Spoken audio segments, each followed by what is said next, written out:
No dia 28 de janeiro de 1986, na Flórida, Estados Unidos, acontecia o lançamento do ônibus espacial Challenger. O mundo inteiro acompanhava pela televisão o acontecimento que deixou esse fatídico dia marcado em nossa história. O lançamento parecia ter sido um sucesso a princípio, mas apenas 73 segundos após a decolagem, a nave espacial explodiu, matando os 7 tripulantes a bordo. Francis Scobie, Mike Smith, Jude Resnick, Alison Onizuka, Ron McNair, Greg Jarvis e Krista McAuliffe. Esses são os nomes que se tornariam inspirações para uma geração de futuros aventureiros espaciais. Hoje nós vamos conferir alguns fatos chocantes sobre o desastre do ônibus espacial Challenger. Mas antes de começarmos, se certifique que você está inscrito no canal, aproveita e ativa o sininho das notificações e deixa seu like no vídeo, pois ajuda muito a gente. As crianças estão vendo.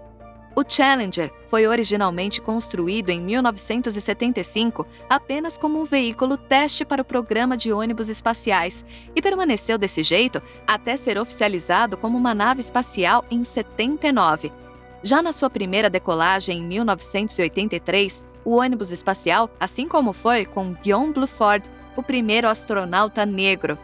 A próxima missão do ônibus espacial tinha tudo para ser um divisor de águas na história da exploração espacial.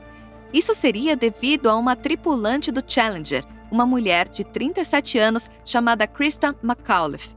Krista era professora de estudos sociais para o ensino médio, quando foi selecionada por um professor da NASA para ser a primeira educadora no espaço. O plano consistia em Krista acompanhar os astronautas a bordo do Challenger e ensinar algumas lições enquanto estivessem em órbita. A intenção era inspirar crianças a ingressarem em futuros programas espaciais e gerar publicidade para a NASA. E justamente devido à presença de Krista, o lançamento contou com uma cobertura imensa da mídia, fazendo com que a NASA providenciasse transmissões via satélite da decolagem para várias escolas dos Estados Unidos. Isso significa que milhares de crianças, incluindo os alunos de Krista, estavam assistindo quando a tragédia aconteceu. Mas Krista McAuliffe não era para ser a única passageira da nave espacial que estava lá para prender a atenção das crianças. A NASA também desejava colocar a bordo do ônibus espacial o ator Carol Spinney, que interpretava Big Bird, conhecido aqui no Brasil como Garibaldo da Vila Sésamo. Infelizmente, ou felizmente, esse plano nunca foi aprovado pelo controle da missão, mas recentemente, em 2015, a NASA confirmou que realmente houveram conversas entre seus executivos e os produtores da série Vila Sésamo.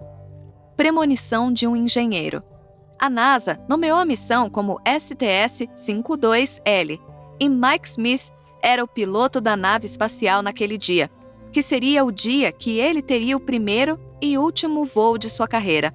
Mike também é lembrado por ser a pessoa que diz as últimas palavras gravadas da tripulação do Challenger. Pouco antes da explosão, a cabine capturou as palavras "Ah, não", ditas por Mike, indicando que ele sabia que algo estava errado. Mas ele não era o único que havia notado. Na noite anterior ao lançamento, um grupo de engenheiros contratados pela NASA, chamados Morton Tycho, tentaram convencer seus superiores a adiarem a missão. Foi então feita uma reunião onde os engenheiros apontaram o fato que o lançamento estava agendado para acontecer durante um clima frio e que, de todos os lançamentos que o Challenger já fez, aquele seria o mais frio. Realmente, não parece grande coisa, né?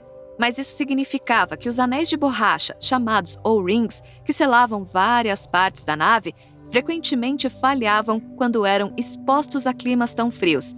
Mas, como esperado, os engenheiros foram ignorados por seus superiores, que deram continuidade à missão.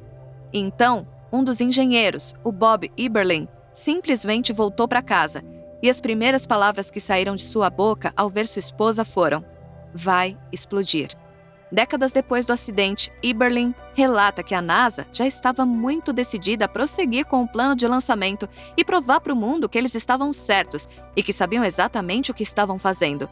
Algo que foi provado para o mundo inteiro naquele dia é que eles estavam errados.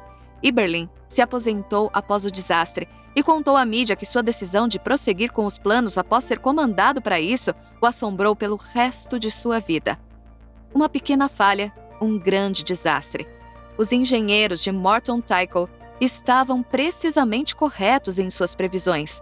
O lançamento aconteceu em um clima frio, e quando o ônibus espacial decolou, o anel de borracha que selava o propulsor direito do foguete falhou.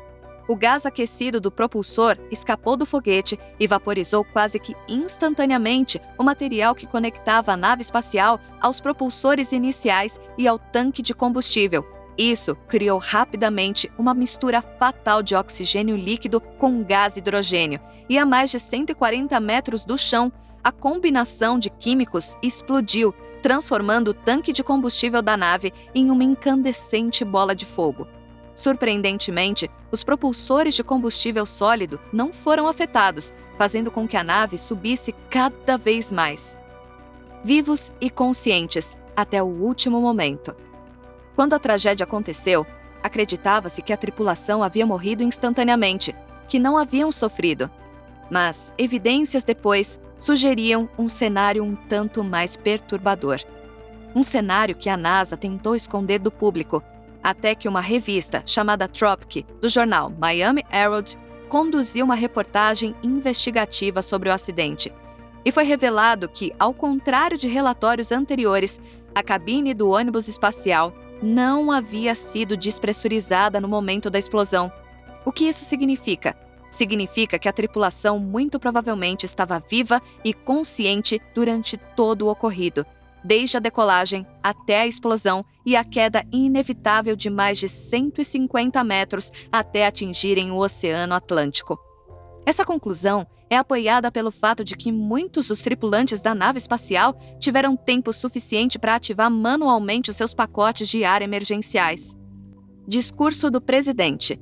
A explosão espacial pode ser muito perigosa sim, porém, antes do desastre do ônibus espacial Challenger, a NASA nunca havia perdido um astronauta em uma decolagem antes, mas mesmo não havendo fatalidades no ar, ainda haviam em solo, sendo a única fatalidade, além do desastre do ônibus espacial, 3 astronautas do Apollo 1, Gus Grissom, Edward White e Roger Chaffee, morreram em um incêndio durante um teste no solo em 27 de janeiro de 1967.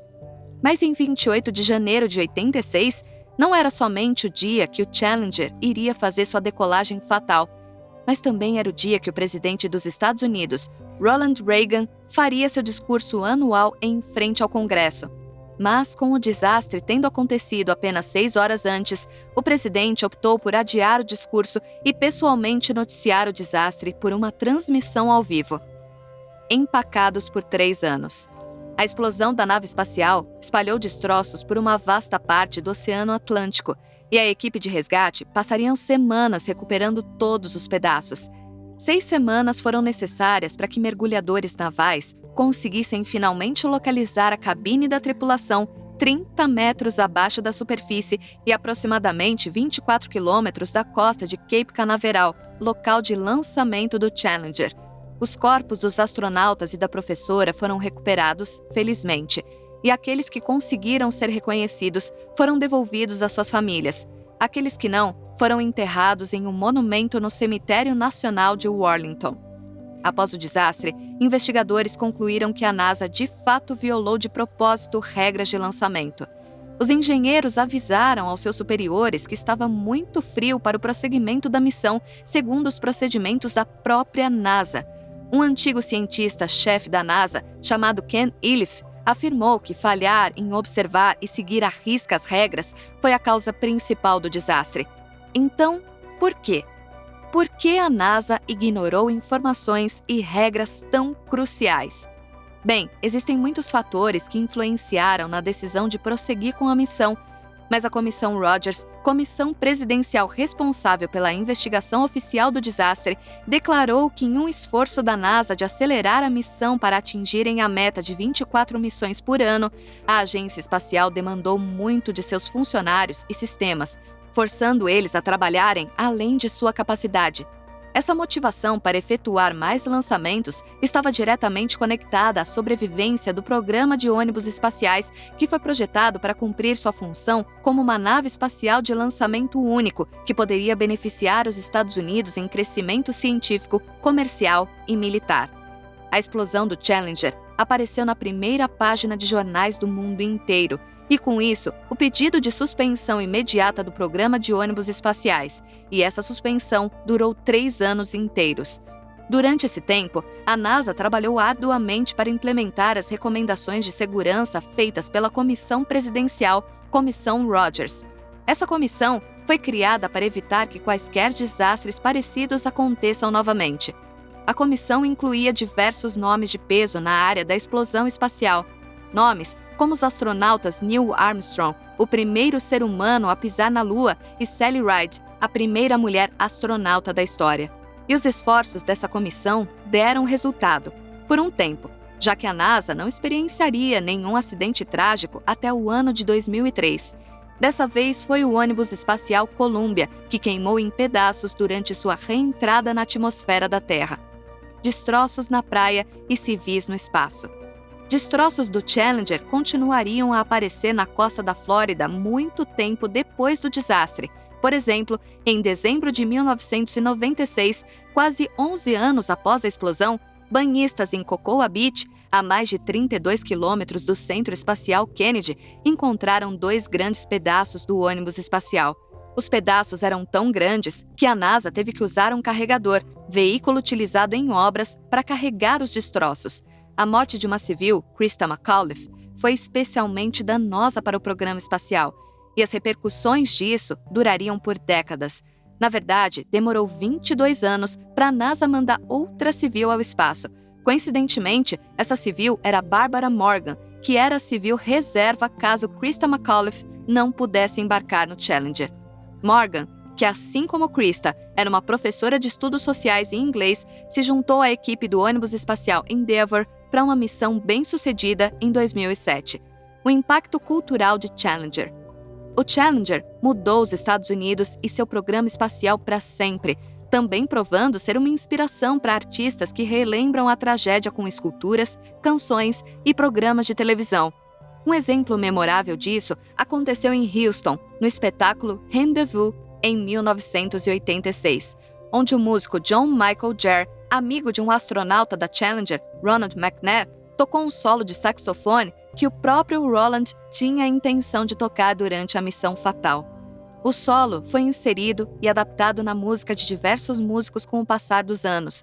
Músicos esses como Frank Turner, Adam Young, John Denver e até mesmo a Beyoncé.